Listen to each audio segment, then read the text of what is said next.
misnomer assets present to us the instance of the man now active in the very center of British government who...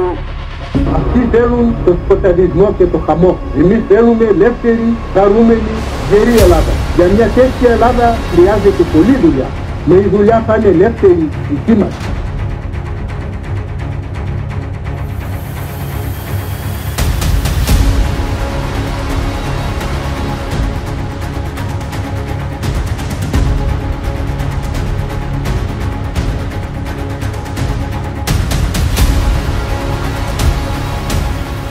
Και μεγάλη ικανοποίηση σε όποιον βλέπει τη μεγαλειώδη αυτή συγκέντρωση. Συγκέντρωση του εργατοϊπαγγελικού κόσμου Αθηνών και Πειραιώς, ερχομένους να εορτάσουν εδώ πέρα την 1η Μαΐου.